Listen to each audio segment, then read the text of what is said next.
Pozdrav!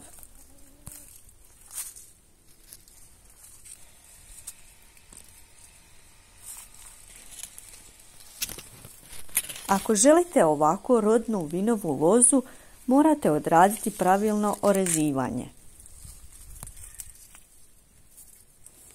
Iako ste sigurno vidjeli negdje da se rezidba vrši već u ranu jesen, to nije pametna ideja jer je ona puna soka te dolazi do suzenja vinove loze, a može doći i do gljivične infekcije.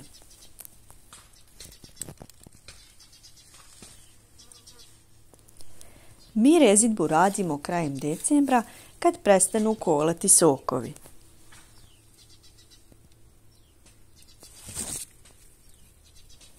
A ovako je izgledala loza prije rezidbe.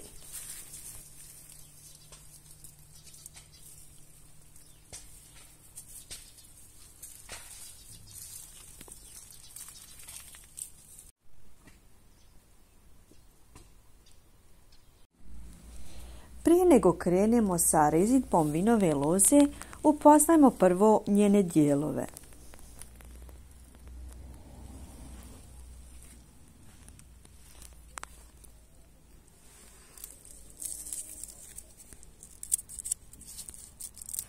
Pod broj 1 to je stablo vinove loze, staro nekoliko godina sa hrapavom korom.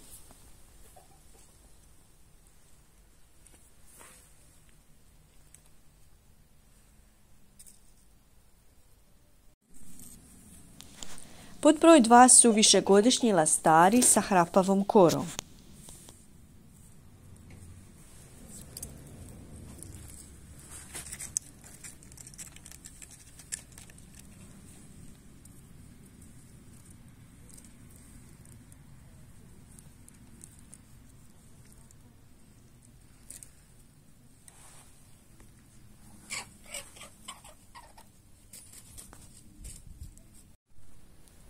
Pod broj 3 je ovogodišnji lastar, iduću godinu daje rod.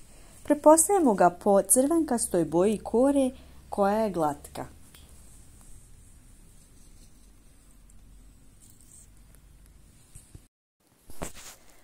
Ovo što vidite je ožiljena reznica vinove loze. Kod sadnje moramo ju skratiti na 2 okca.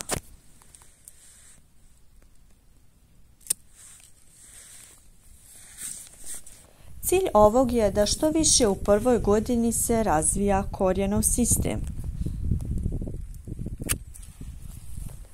Prve godine poslije sadnje uočavamo 2 vertikalna lastara nastala iz 2 okca od prošle godine.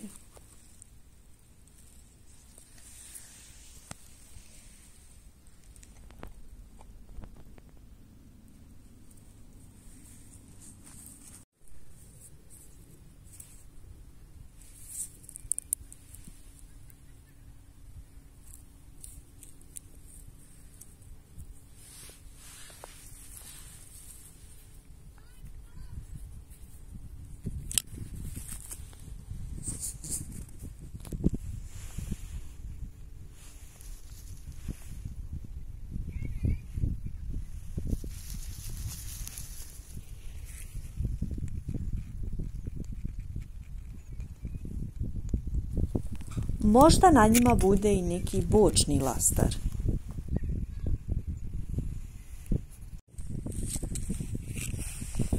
Bočne lastare poskidamo kao i gornji vertikalni.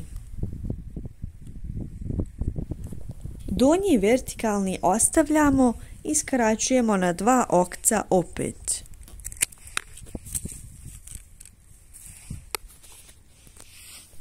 Kao i po sadnji, radimo to za jačanje i razvoj korijenovog sistema.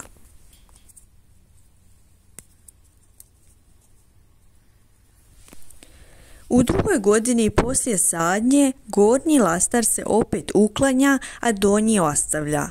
I to će služiti kao buduće stablo. A od donjeg lastara ostavljamo broj okaca u zavisnosti od bujnosti vegetativnog prirasta.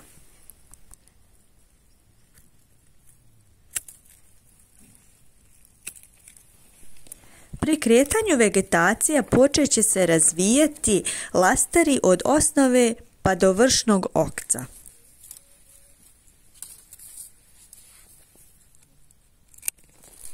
U zelenoj rezidbi obavezno uklanjamo te lastare sve do zadnja 2-3 na vrhu. Na taj način ćemo obezbijediti i početak rodnosti na ovoj lozi.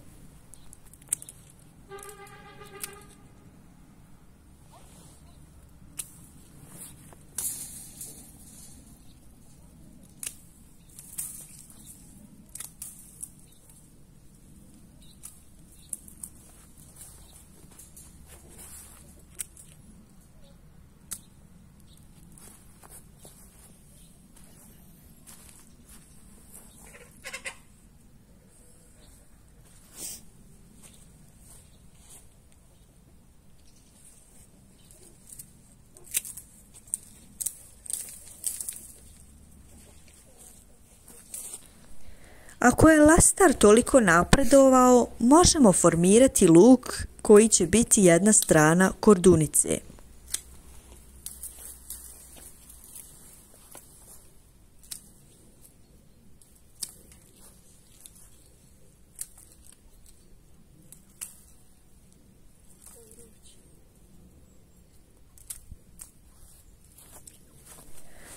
Sve zapjerke uklanjamo, a ostavljamo 6 okaca na horizontalnom dijelu.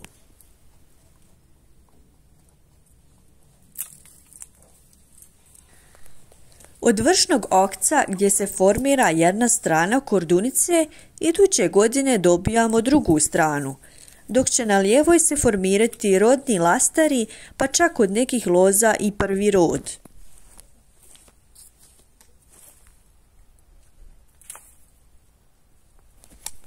Ako opazite da je suho kao kod nas na ovoj lozi, režite do zdravog dijela.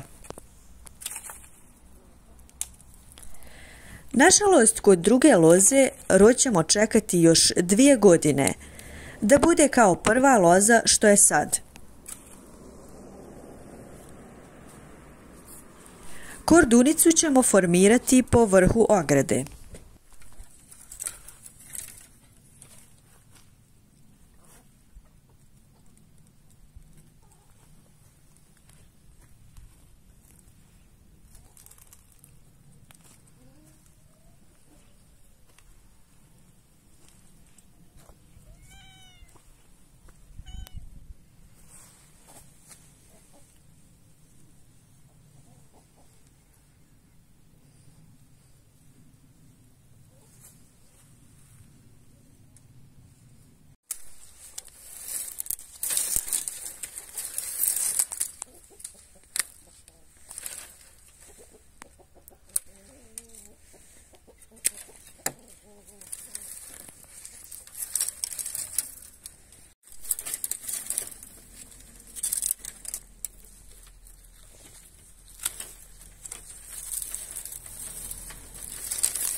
Kod rezidbe na rod orezujemo samo ovogodišnje lastare, te neke starije ako smatramo da je to previše za lozu.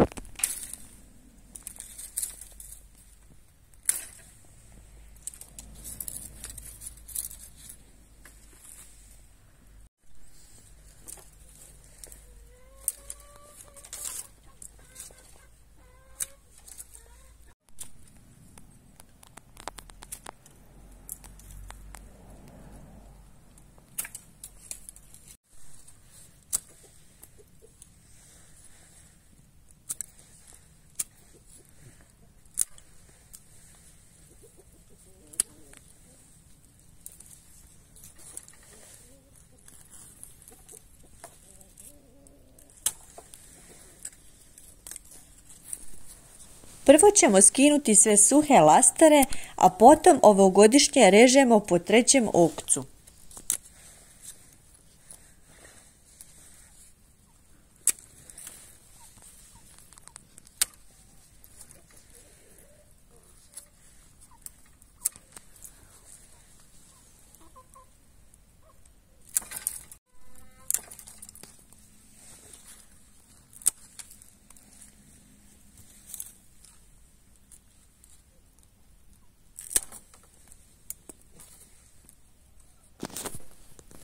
Ako bi bio suh na trećem okcu, odrežemo sve do prvog okca.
Iza vas će ostati gomila lastara na podu.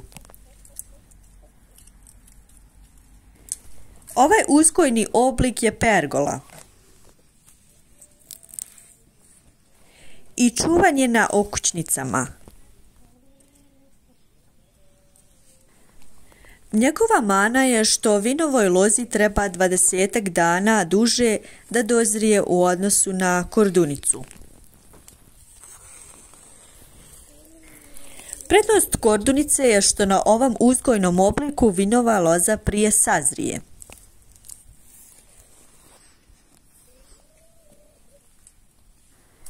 Prednost pergole je što može iznijeti više roda. Nažalost, previše roda može stvoriti i probleme. Prvi problem je što vinova loza ne sazrije kako treba, to jest ne bude slatka kao inače. Drugi problem je taj ogroman broj suhih lastara. Kako je roda na njoj bilo do oktobra, lastari nisu uspjeli odrveniti pa su se osušili.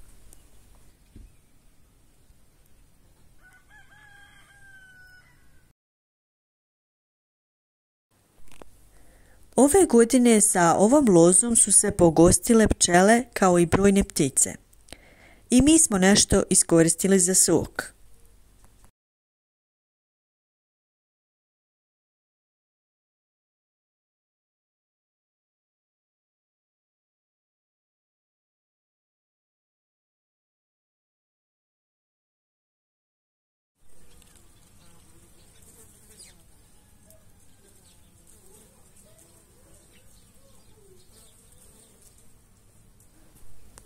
Suhe i odrezane lastare ne bacamo. Suhe i starije iskoristimo za potpalu vatre, dok zdrave jednogodišnje koristimo za podloge te nove sadnice.